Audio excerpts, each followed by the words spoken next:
지난 주간에는 우리가 성금요일에서 테네브레 침묵의 예배, 예수님의 십자가 치료를 함께 묵상하면서 고요히 주님 앞에 나가게 됐는데, 사실은 이것저것 화려한 그러한 이 여러 가지 예배 형태를 가질 수 있는데, 도리어 그 화려함과 시끄러운 것들을 다 제거하고 잠잠히 조용히, 그리고 어둠 속에서 주님께 이렇게 집중하면서 나가면 정말 새로운 어떤 느낌으로 우리에게 다가오는 것 같습니다. 고요한 중에 또 캄캄한 중에 예배를 하다 보니까 더 주님의 음성이 선명하게 들리는 것 같고, 주님의 고난이 더 깊이 다가오는 것 같고, 또 그 속에서 우리에게 주시는 또 메시지가 더 분명하게 느껴지죠. 그러니까 화려함과 시끄러움을 제거해버리면 어느 순간인가 우리는 주님께 집중하면서 더 명확하게 주님의 인도함을 받을 수 있게 되어집니다. 그래서 우리의 내면에 시끄러운 것들을 이제 꺼버리시고 집중해서 주의 말씀 앞에 나갈 수 있기를 바랍니다. 특별히 사도 바울의 이야기가 지나면서 회심과 그의 사건이 딱 지나면서 바로 이 10장에 들어오면서 이 베드로의 이야기가 다시 시작이 되어집니다. 이 베드로가 여기저기 이제 전도를 하면서 다니다가 그곳에서 만났던 애니야와 또 다비다를 살리는, 고치고 살리는 그러한 기적의 이야기를 쭉 그려주고, 그리고서 갑자기 이방인 고넬료라는 사람으로부터 이제 보낸 사람들을 방문을 받게 됩니다. 성경은 그가 보낸 사람들을 만나기 전에 이미 이 고넬료가 어떤 사람인가를 기록해주고 있는데, 정복지에 주둔지 지휘관, 백부장이었던, 그러나 그것보다도 더 중요한 것은 그가 온 지방과 더불어서 하나님을 경외하는 사람이었다는 거예요. 사실 이게 쉽지 않은 게 그들에게 있어서는 내가 정복한 나라, 그들의 신, 내가 정복한 나라의 신, 그러니까 정복을 당한 나라와 정복한 나라의 신을 놓고 당시에는 정복을 당한 나라의 신은 정복한 나라의 신보다 약하다.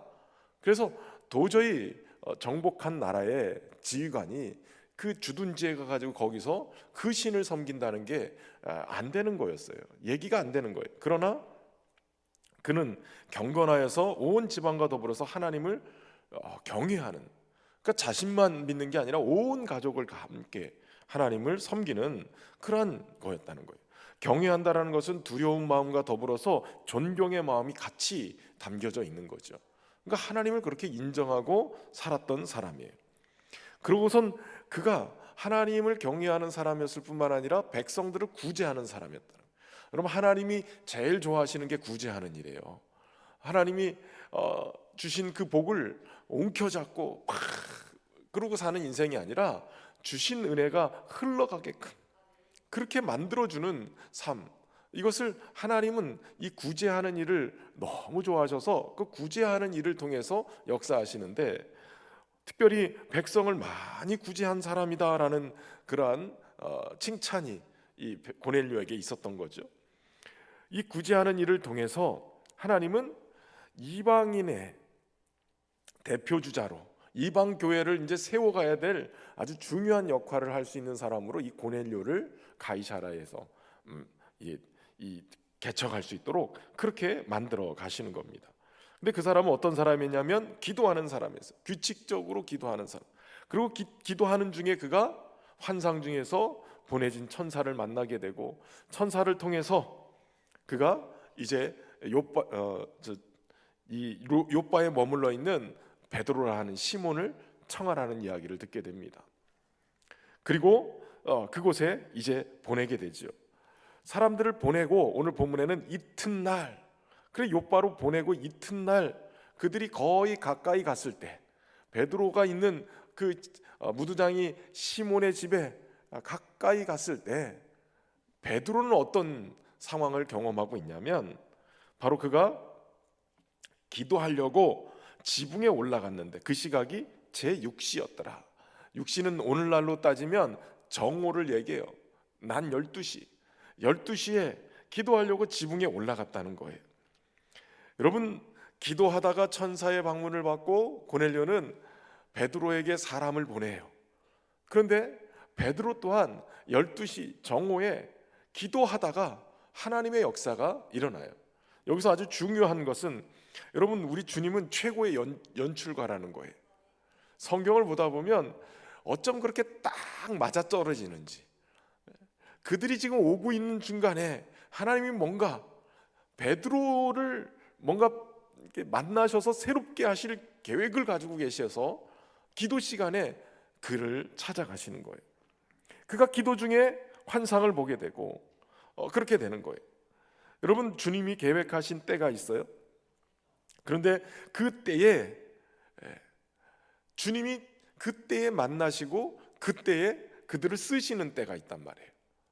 여러분, 사람들은 내 때가 오면 뭐 이렇게 생각하지만, 여러분, 그때가, 주님의 때가 어느 때냐면 기도하는 때예요. 기도하는 때 주님은 그 기도를 통해서 만나시고 역사해 가시는 거예요. 여러분, 우리가 은혜 받을 때가 어느 때예요? 기도하는 때. 지금 이때. 오늘 우리가 기도할 때 은혜 받는 때고, 주의 환상을 보는 때가 오늘이고, 주의 말씀이 들려지는 때가 오늘 우리 기도의 때가 되는 줄로 믿습니다. 특별히 이 주님의 때를 사는 자들이 돼야 돼요. 주님의 때에 주님 막 쓰시려고 하고 주님이 막 일하시려고 할 때, 그때 그 주님의 때에 딱 선발돼서 주님이 일하시는 그 자리에, 주님이 말씀하시는 그 자리에 있어야 된단 말이죠. 저 여러분이 그 때에 쓰임받는 사람들 되기를 바랍니다. 그때에 베드로는 뭐하고 있었냐? 기도하고 있었어요. 여러분, 가만히 보세요. 그가 기도하러 올라간 때가 어느 때였냐면 10절에 보면, 그가 시장하여 먹고자 하매 사람들이 준비할 때. 무슨 얘기예요? 지금 배가 고프단 말이에요. 배가 고파서 사람들이, 야, 이게 점심때 됐으니까 밥하자. 그래서 점심 식사 준비를 하고 있는데, 베드로는 그 배고픈 중에 어떻게 했냐면 올라가서 기도하고 있었다는 거예요. 여러분, 주님의 일은 어느 때 일어나냐면 굶주림이 있을 때, 영적인 굶주림이 있을 때. 베드로는 지금 배가 고파요. 근데 배가 고픈데 습관을 따라서, 물론 그가 기도 시간을 정해놨기 때문에 그 12시 기도하는 시간에 지붕으로 올라가는 거예요. 여러분, 육신의 배가 고파지는 것도 중요한 거고, 그것에 대해서 시장한 것을 먹기 위해서 준비하는 것도 참 중요한데, 베드로는 지금 자신의 영적인 굶주림을 향한 그런 갈망으로 기도하러 지붕에 올라가는 거예요. 여러분, 믿음의 사람들은 항상 영적인 갈급함이 있어야 돼. 영적인 굶주림이 있어야 말씀도 맛있게 먹을 수 있어요. 말씀에 대한 사모함이 없으면, 뭐 세상의 말이 뭐 얼마나 많아요. 재밌는 게 얼마나 많아요. 마음을 그쪽에다 빼앗기면 말씀이 잘 안 들려요. 그런데 말씀에 대한 사모함이 있고 굶주림이 있어 보세요. 그럼 뭐 농담을 해도 은혜를 받아요. 설교 시간에 잘못 얘기해도 그냥 은혜 받아요, 그냥. 그런데 말씀에 대한 은혜, 그런 목사님이 그런 한 번은 설교하다가 뽕나무에 이게 올라간 사람을 얘기하다가 그 누가 올라가요? 뽕나무에 삭개오가 올라가야 되잖아요. 근데 목사님이 갑자기 착각해가지고 삭개오가 아니라 여러분 뽕나무에 나사로가 올라갔습니다, 막 이렇게 얘기했다는 거 아니에요? 그랬더니 사람들이 갑자기 웅성웅성한 거예요. 이게 뭔가 잘못됐구나, 이게 나사로가 왜 거기로 올라. 그래가지고 밑에 있는 삭개오가 얘기했습니다. 나사로야 내려오너라. 뭐 이렇게 얘기했다. 그런데 그런 얘기를 해도 은혜를 받는단 말이에요. 물론 말씀을 제대로 봐야 은혜를 받죠. 여러분, 하나님의 말씀이 들려지는 때가 있어요. 갈급하고 굶주렸을 때 그 말씀이 막 들려지게 되고 우리의 영혼을 막 채우는 거예요. 그런 은혜 속에서 우리 안에 주님의 말씀의 달고 오묘함, 그리고 우리의 영혼을 살찌는 보양식으로 막 해서 말씀을 막 듣고 우리의 영혼이 막 다시 살아나는 그런 은혜들을 경험할 수 있기를 주의 이름으로 축원합니다. 그때 베드로는 육신의 굶주림을 가지고 있지만 영적인 굶주림을 가지고 기도하러 올라갔어요. 그 고넬료의 기도 시간을 주님이 활용해서 환상 가운데 그를 만나신 것처럼 베드로의 기도 시간에 주님을 그것을 활용해서 하늘을 열어서 말씀하시기 시작해요.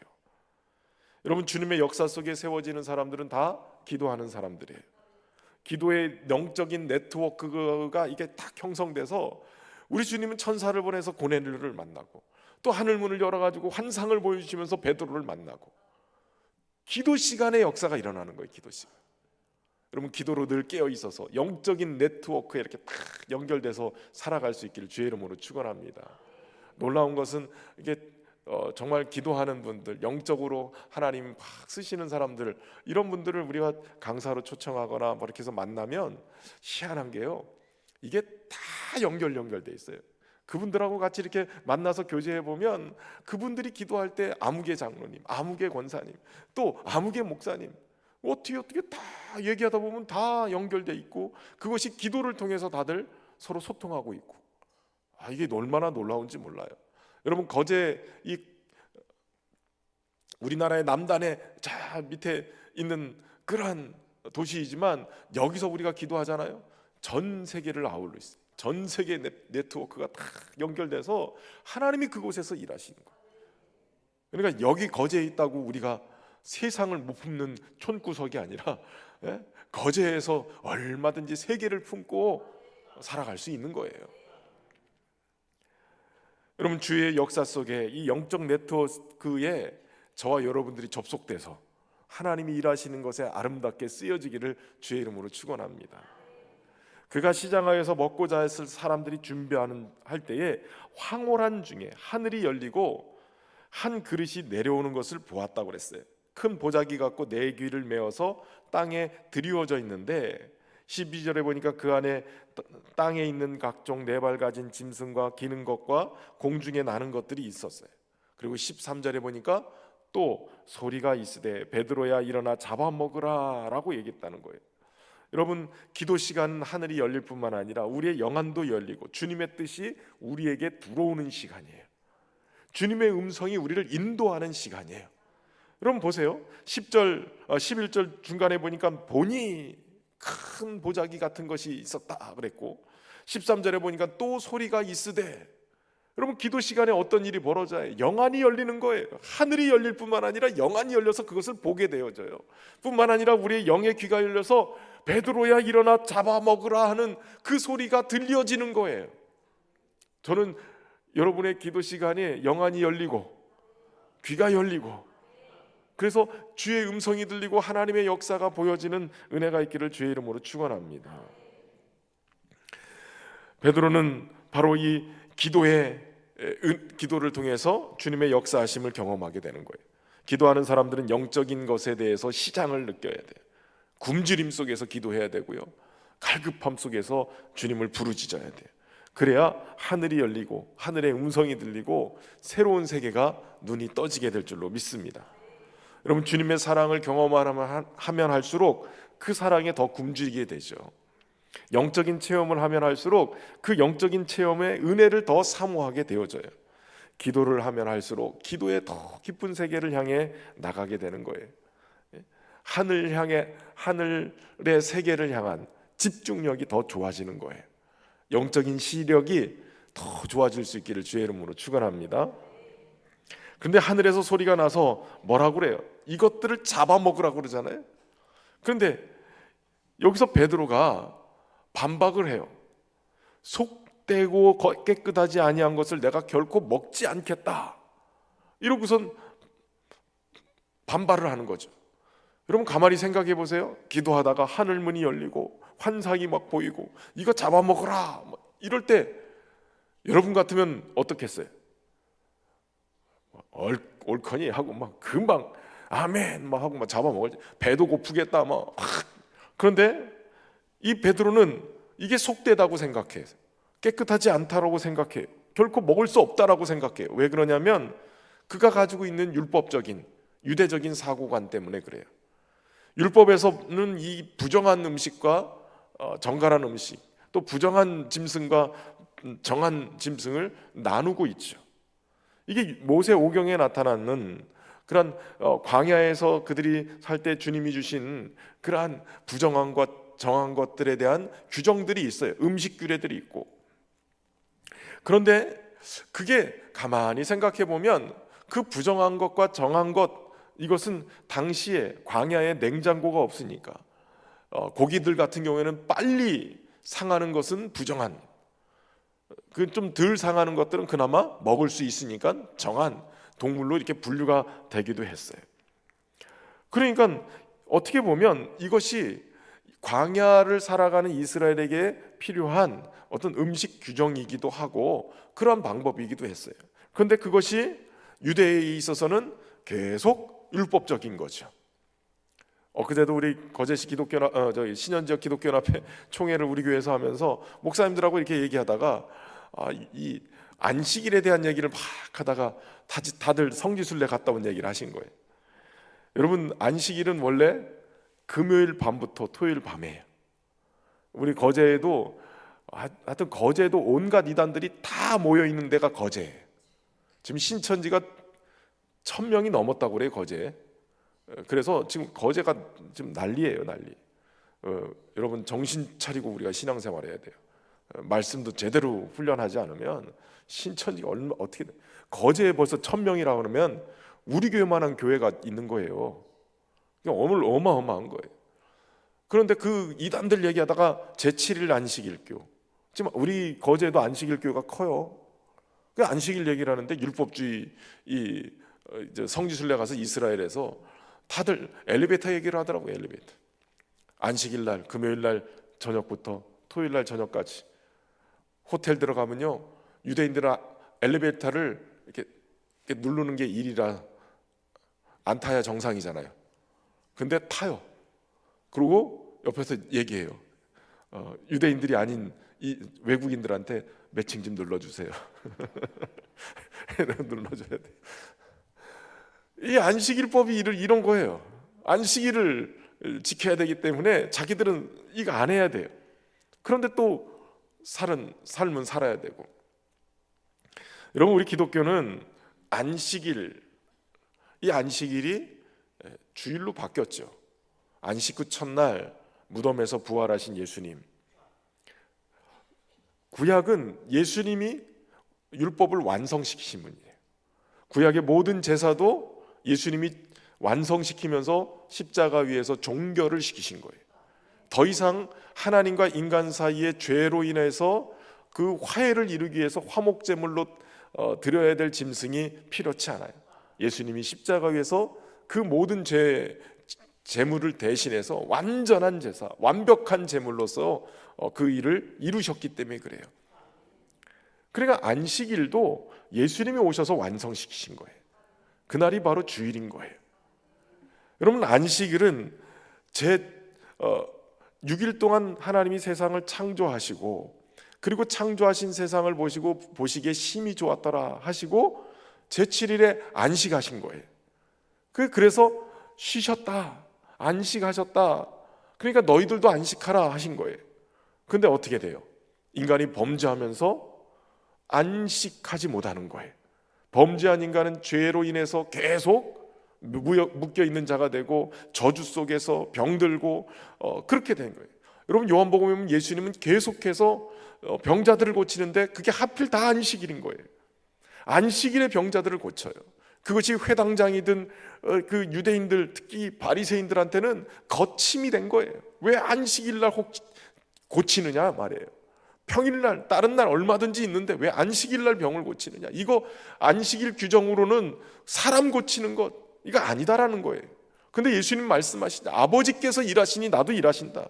그 말은 안식하셔야 될 하나님이 인간의 범죄 때문에 안식하고 있지 못한다는 거예요. 사람도 죄 때문에 그 죄의 저주 속에서 안식하지 못할 뿐만 아니라 지으신 하나님도 안식을 못하고 계시는 거예요. 아버지께서 일하고 계시니 나도 일한다는 거예요. 너희도 자녀와 또 심지어는 짐승이 구덩이에 빠지면 건져내지 않겠느냐. 하물며 하나님이 택한 백성들이 저렇게 병에 노예가 되어 있는데, 고치는 게, 그래서 그들로 하여금 병을 고쳐서 풀어내는 게 마땅하지 않느냐. 그리고 나서 예수님이 모든 죄와 저주의 이 모든 것들을 십자가에서 담당하시고 죽으시고 안식 후 첫날 부활하신 거예요. 여러분, 그렇기 때문에 이 부활은 새로운 이 안식일을 제대로 지키지 못하는 자들에게 사망의 권세를 깨트리고 모든 죄의 문제를 해결하고 다시 일어나신 생명의 날, 그렇기 때문에 진정한 안식일은 주일인 거예요. 그래서 안식 플러스 생명, 부활 생명이 이렇게 묶여 있는 게 바로 주일인 거예요. 그래서 우리는 주님의 날이라고 고백하고 그날 예배 드리는 거예요.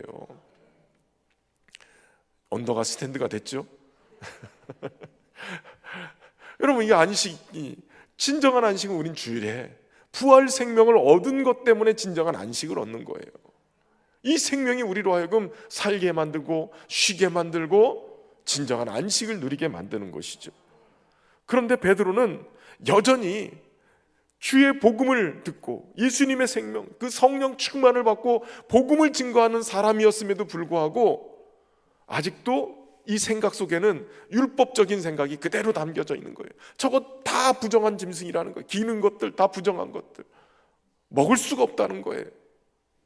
심지어는 그가 몇 번이나 이런 일이 있었다고요? 이렇게 했는데도 대답을 못해. 3번이나 이것이 반복해서 지금 환상이 보이고 있는데, 이 기가 막힌 거 아니에요? 한 손에는 복음을 들고 있는 것처럼 보이는데 한 손에는 여전히 습관은 율법을 가지고 있는 거예요. 베드로의 사역이 대부분 너무나도 보수적이었어요. 유대인에게 국한돼 있었고, 당시에 지역적으로도 예루살렘 지역을 거의 벗어나지 못하고 가봐야 유대 경계 지역. 그러니까 복음 전도에서 여러분 우리가 살펴본 대로 스데반이 순교하고 핍박이 막 일어났을 때 뿔뿔이 흩어진 사람들, 그 사람들이 가서 복음을 전하는데 특별히 유대인 전통에 있는 사람들은 그저 거기에서 근처에 유대 경계 지역에만 가서 복음을 전했는데, 헬라파 유대인들 이런 사람들은 어떻게 해요? 사마리아도 가고 막 가는 거예요. 그들은 율법적인 어떤 경계나 이런 것들이 어느 정도는 사라진 사람들이에요. 그러나 유대인들의 대표주자인 이 베드로는 아직도 그것을 벗어나지 못하는 거예요. 사마리아의 복음을 맨 먼저 전했던 이 전도자 빌립, 그리고 사마리아의 여러 가지 이 사역들이 일어나는 걸 보고 그들이 가서 전도를 하고 또 세례를 주고 성령이 팍 임재하시는 걸 경험하죠. 그래서 사실은 베드로가 나중에 그 현상을 보고 사마리아를 지나서 루다에 가서 성도들과 또 요바에 있는 다비다까지 가서 머무는 걸 보면 그나마 빌립이 복음을 전하는 이 전도자로서의 도전을 줬단 말이에요. 점점 이 베드로가 이렇게 딱 갇혔던 그 사고가 열려지고 있는 것을 보게 되어져요. 열려지고 있는 거예요. 특별히 요바에서 여러 날 있었는데 그가 머물렀던 집이 어디였냐면 무두장이 시몬의 집이었어요. 이 무두장이라는 이 표현은 가죽 이런 거 만드는 그런, 그 당시에는 짐승의 가죽을 벗겨서 이러는 것은 우리나라에서 마치 예전에 이 짐승 잡아서 고기 팔고 막 했던 그런 것 같은 그런 부정한 직업, 이렇게 느껴졌던 곳이에요. 그런데 베드로가 무두장이 시몬의 집에 여러 날 머물고 있었다. 그나마 많이 개화가 됐다. 이렇게 얘기할 수 있는 거예요. 여러분, 우리가 때로 하나님의 말씀을 받아들일 때 우리가 가지고 있는 선입견, 우리가 가지고 있는 사고, 우리가 가지고 있는 가치관이 부딪힐 때가 있어요. 우리가 경험했던 이 경험들이 자꾸 하나님의 말씀을 이렇게 튕겨내는 경우가 있어요. 하나님의 말씀대로 살아야 되는데 이대로 살면 살 수 있을까? 별의별 타협점들을 막 찾아내죠. 여러분, 역사는 어떤 때 일어나냐면 그런 것들이 하나님의 말씀의 가치보다 우선되면 아무 역사가 일어나지 않아요. 그러나 그걸 뛰어넘을 때 하나님의 말씀이 최고의 가치가 있어서 말씀대로 내가 그물을 내리이다, 할 때 베드로가 내가 경험한 것들, 내가 밤이 새도록 그물을 내렸지만 얻은 것이 없지만은 목수 출신이라 할지라도 주님이 말씀하시면 그 말씀대로 내가 가서 그물을 내리이다. 내 생각과 내 경험과 모든 것들을 뛰어넘어서 말씀에 순종할 때 그때 역사가 일어나는 거예요. 교회의 전통, 인간관계, 내가 경험했던 이런 것들을 뛰어넘을 수 있어야 돼요. 그래야 말씀에 순종할 때 역사가 일어나죠. 여러분 보세요. 15절에 두 번째 소리가 있을 때 하나님께서 깨끗하게 하신 것을 내가 속되다 하지 말라. 하나님이 깨끗하게 하신 것을 네가 속되다 하지 말라. 지금 그는 계속된 환상 속에서 하나님, 내가 속된 것, 이거 깨끗하지 못한 것 잡아먹지 않겠습니다라고 계속 거절을 했는데 마지막 소리는 뭐예요? 하나님이 깨끗하게 하신 것, 네가 거절하지 말라는 거예요. 왜 네가 속되다라고 단정하느냐는 거예요. 여러분, 이건 우리에게 주시는 말씀이죠. 우리 주변에 있는 많은 형제 자매들, 저 사람 왜 저거밖에 안 돼? 왜 저 믿음밖에 안 돼? 왜 승질머리가 저래? 우리 얼마나 많은 판단을 하고 살아요. 특별히 믿음의 형제 자매라고 하면서도 교회 안에서도 계속 그런 판단 때문에 자꾸 속되다, 주님이 깨끗하다고 했는데, 주님이 생명 바쳐서 구원한 사람이라고 얘기하는데도 불구하고 우리는 그 사람 받아들이기가 너무 힘들어요. 자꾸 속되다라고 얘기하고 자꾸 정죄하는 거예요. 부정하다고 생각을 해요. 부정하다. 주님이 깨끗하게 하신 거예요. 주님이 새롭게 하시는 거예요. 요한복음 2장에 특별히 여러분, 예수님이 메시아로서 첫 번째 기적을 행한 이야기가 나오죠. 가나의 혼인잔치. 너무나 잘 아는 얘기죠. 잔치가 다 이제 막 피크에 올랐을 때 포도주가 떨어지는 거예요. 잔치 끝물에 이 포도주가 떨어지면 흥이 다 깨져버리죠. 사실은 잔치부터 하고 마지막에 결혼식을 해요. 그러니까 흥이 다 깨져버리니까 다 돌아가 버리면 결혼식을 해야 되는데 못한단 말이죠. 그러니까 문제. 그때 예수님의 어머니 마리아가 예수님께 나와서 이거 어떻게 해결해 달라는 거죠. 내 때가 이르지 않았습니다. 나하고 무슨 상관이 있습니까? 라고 얘기할 때 마리아는 종들에게, 하인들에게 얘기하는 거예요. 무슨 일을 시키든지 순종하라는 거예요. 그때 예수님이 무슨 일을 시키시잖아요. 여러분, 상관이 있으려면 나와가 무슨 상관이 있습니까? 매몰찬 것 같은데 상관이 있으려면 주님이 주인 되는 자리에 위치에 오셔야 되는 거예요. 그 전까지는 다른 사람이 주인이었으나 이 잔치의 진정한 주인을 예수님께로 딱 이양을 하고 무슨 일을 시키든지 너희가 순종하라.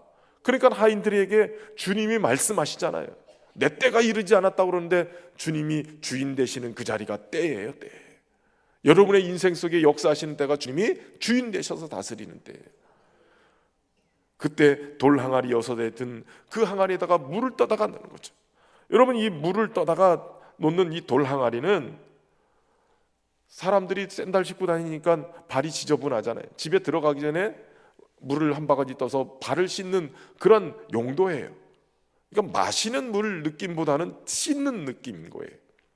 그런데 주님은 그 돌 항아리 6에 아귀까지 챘을 때 이걸 떠다가 연회장에 갖다 줘라. 이 맹물을 떠다 온 것 갖다가 연회장에게 주라는데 어찌됐든 간에 순종을 하잖아요. 이 물을 왜 떠다 주십니까? 뭐 반대하는 사람들, 하인은 순종하는 거예요. 순종. 예수님을 주인이라고 인정하면 우리는 그저 순종해야 되는 거예요. 순종할 때 가다가 최고품, 극상품 포도주로 바뀌는 거예요. 딴 사람은 몰라도 물 떠온 하인들은 알더라. 순종하는 자들이 알게 되어져요. 주님의 역사. 근데 이 일이 왜 일어났냐면 요한복음 저자는 중요한 걸 얘기해요. 돌 항아리 6, 이것은 구약의 율법을 상징해요. 정결 예식을 얘기하는 거예요. 이것 가지고 아무리 씻어도 안 된다는 거예요. 물로 씻어도 안 되는 거예요. 그러나 주님은 새로운 포도주, 다시 말하면 주님의 보혈, 주님의 보혈이 흘러야 모든 죄를 씻어버리고 정결하게 만들고 그 인생이 진정한 주님 안에서 향기로운 포도주로 즐거움을 얻게 되는, 그러니까 구약의 율법을 종결시키고 새로운 복음의 시대를 열어주는 상징으로 이 가나 혼인잔치의 포도주 비유를 말씀해주고 있는 거예요.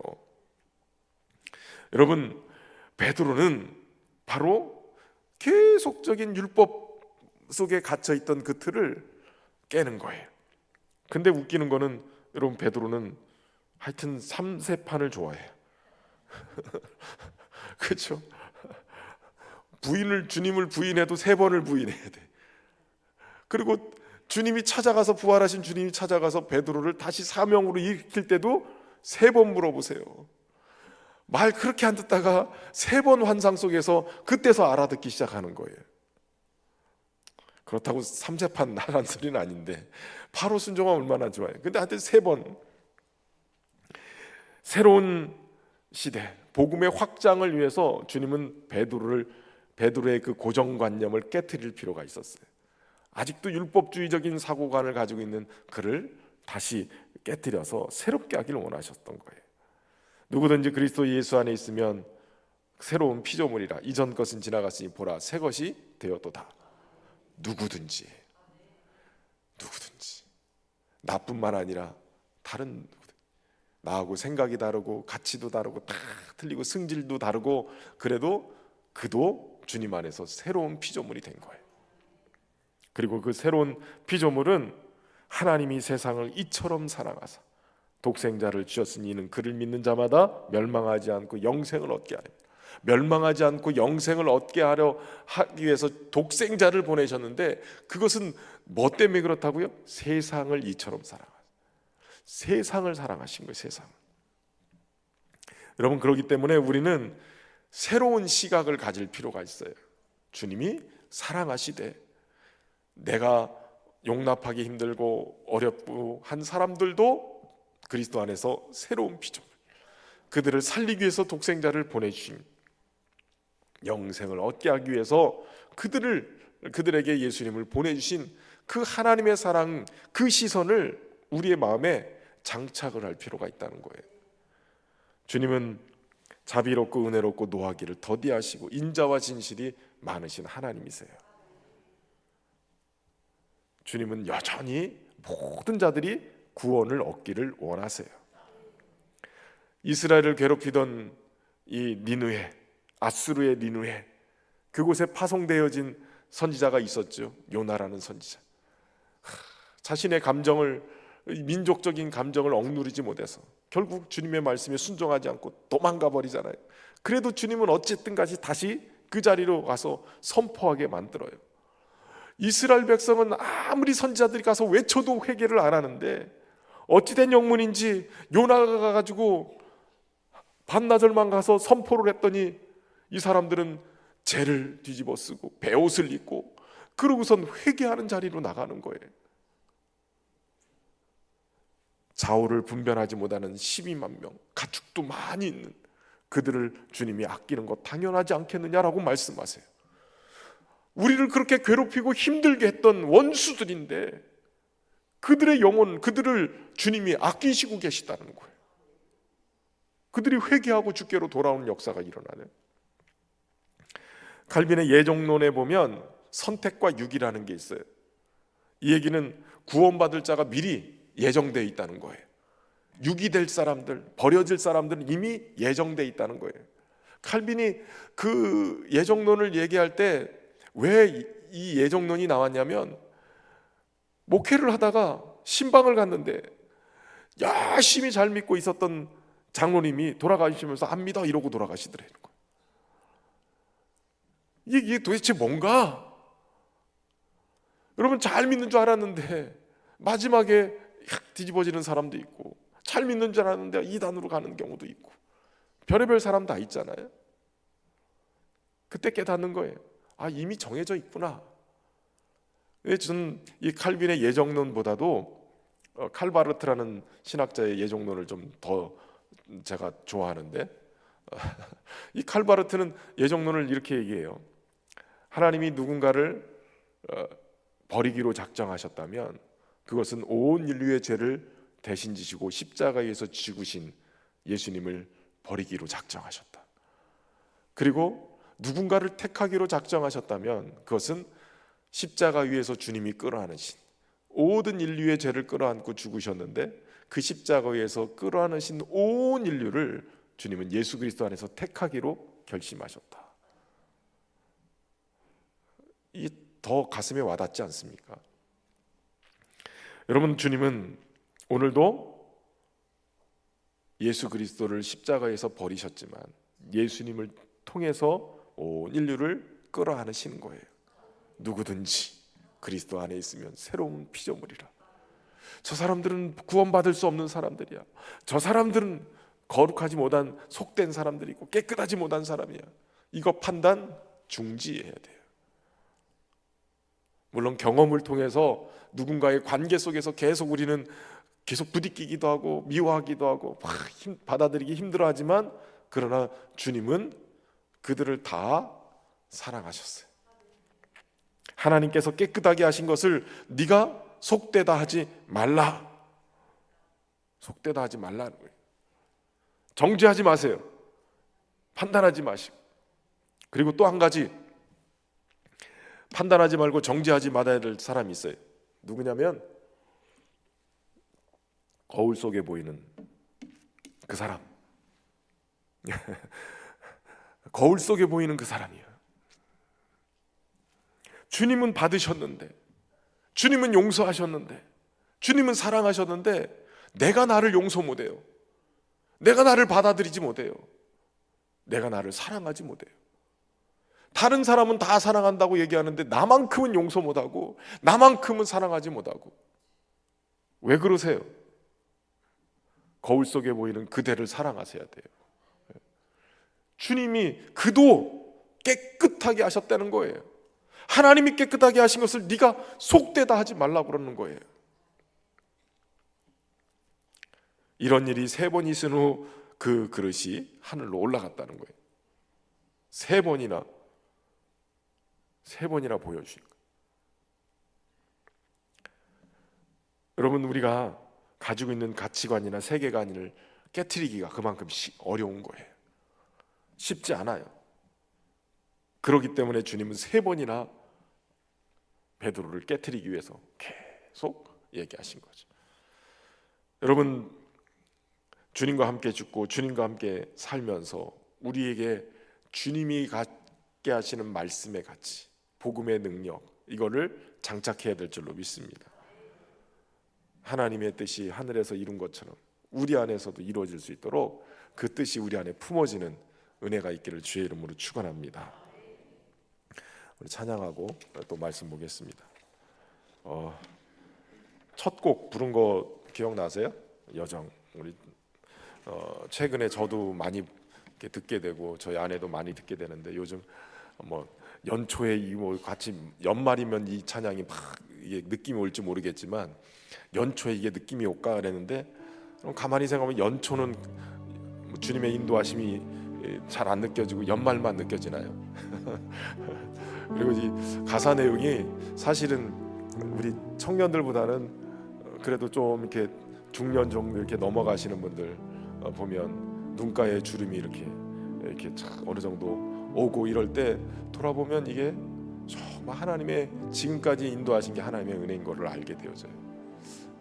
금요 성령 집회 때 오시는 분들은 그래도 조금 연식이 있으니까 이 찬양을 고백하면서 우리 주님을 다시 한번 경험할 수 있길 바랍니다.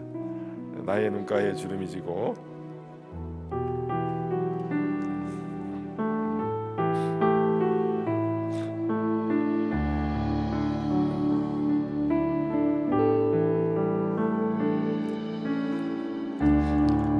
나의 눈가에 주름이 지고 눈물이 많아졌습니다.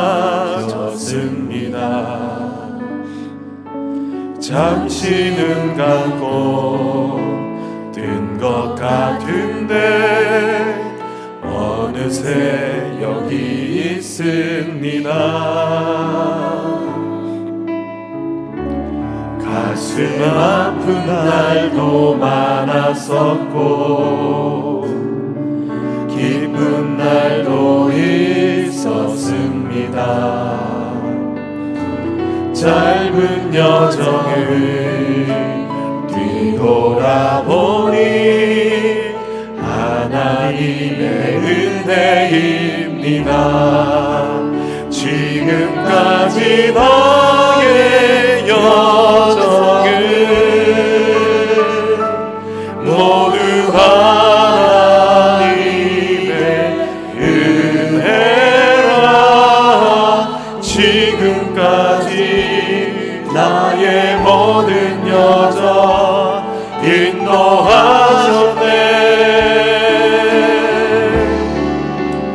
나의 남은 모든 여정을 모두 하나님께 맡기리라. 나의 모든 삶 마치는 날까지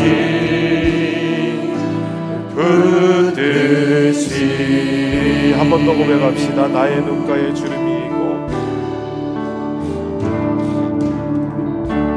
나의 눈가에 주름이 지고 눈물이 많아졌습니다. 잠시 눈 감고 든 것 같은데 어느새 여기 있습니다. 가슴 아픈 날도 많았었고 기쁜 날도 있었습니다. 짧은 여정을 뒤돌아보니 하나님의 은혜입니다. 지금까지 나의 여정을 모두 하나님의 은혜라. 지금까지 나의 모든 여정 인도하셨네. 나의 남은 모든 여정을 모두 하나님께 맡기리라. 나의 모든 삶 마치는 날까지 붙들리리.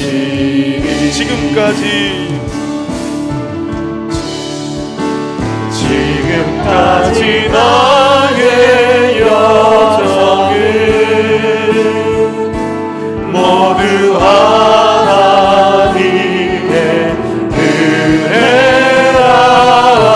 지금까지 나의 모든 여정 인도하셨네. 나의 남은 모든 여정을 모두 하나님께 맡기리라. 나의 모든 삶 마치는 날까지 붙드시리.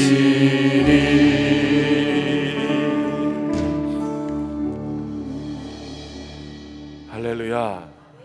지금까지 주님이 인도하신 걸 믿으십니까? 우리가 원튼 원하지 않든 내 생각과 좀 부딪히고 다르더라도 주님의 인도하심이 항상 옳고 선합니다. 그 사실을 믿으시기 바랍니다. 여러분, 베드로가 지금 3번이나 거절하고 막 했는데 도대체 이게 무슨 환상인가 속으로 의아해할 때 마침 고넬료가 보낸 사람들이 시몬의 집에 도착을 했어요. 그리고 베드로를 찾는 거예요.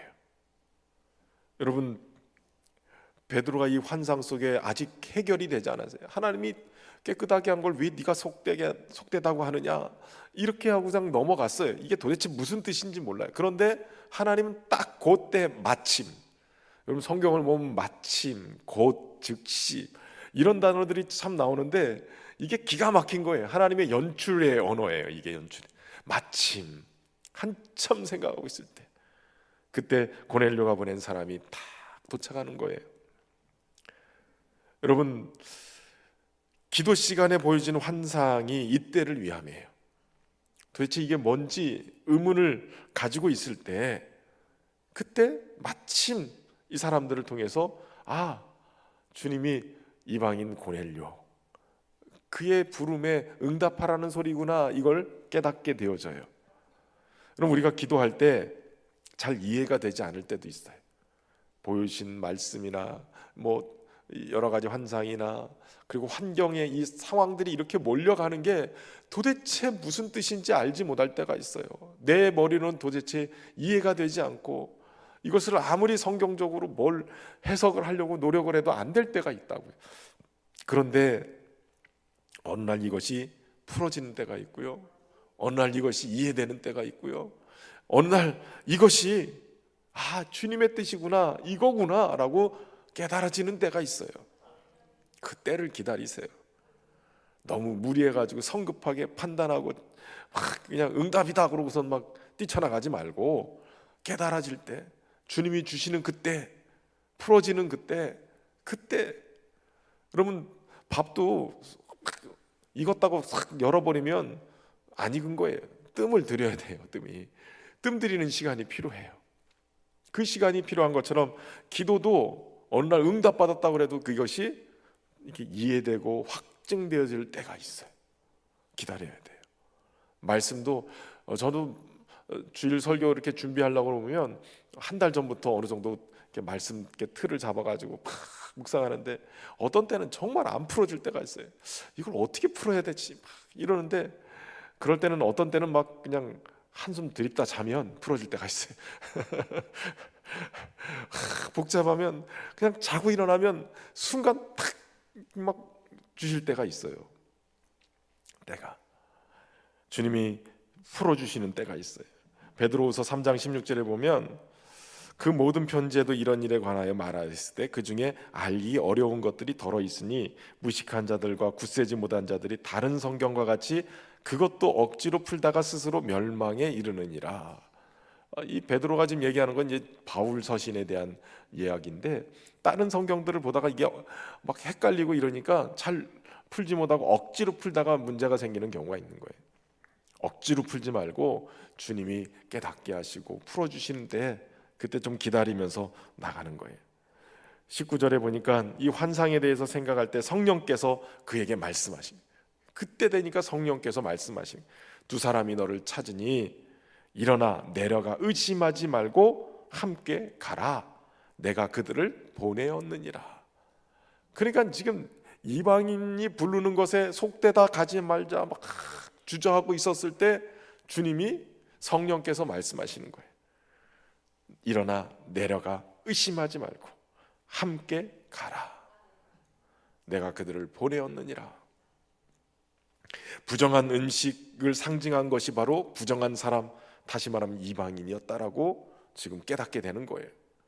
이게 주님이 깨끗하게 하신 걸 왜 네가 속되다고 자꾸 하느냐, 이게 마음속에 걸렸던 거를 성령이 말씀하시는 거예요. 의심하지 말고 함께 가라는 거예요. 함께, 이방인이지만 함께 가는 것이 필요한 거예요. 여러분, 베드로가 이것을 듣고 그들을 들어오게 해서 유숙하게 하고 그 다음날 같이 떠나게 됩니다. 이 사건은 베드로를 통해서 이방인인 고넬료 가정에 가서 신방하고 예배를 드리게 되는데, 다음 주에 우리가 함께 살펴볼 내용이 이제 다음 주 내용인데, 성령이 그곳에 임하여 베드로가 전한 그 복음 때문에 성령이 그 가운데 임하는 거예요. 베드로가 깜짝 놀래요. 어떻게 이방인에게 성령이 내릴 수 있겠느냐는 거예요. 말도 안 된다는 거예요. 그런데 성령이 임하시는 것은 하나님이 하시는 일이고, 성령이 그들을 인치시는 것은 그들도 하나님의 백성으로 세우신다는 거예요. 여러분, 이것은 베드로를 통해서 이방인 고넬료의 가정이 최초의 이방인 교회가 그 가정에서부터 출발하는 것을 암시하고 있는 거예요. 성령이 하시는 게 맞아요. 하나님이 하시는 게 옳아요. 순종하면 쓰임받게 되고 순종하면 역사가 일어나게 되는 거예요. 내가 가지고 있던 가치, 세계관 이거 깨트리고 나와야 되는 거예요. 그래야 주님이 쓰시는 사람이 되는 거예요. 저와 여러분이 기도를 통해서 영적 네트워크를 형성하고 환상과 말씀, 계시를 깨닫고 말씀에 순종함으로 주님의 구원의 역사에 놀랍게 쓰임받는 은혜가 있기를 주의 이름으로 축원합니다.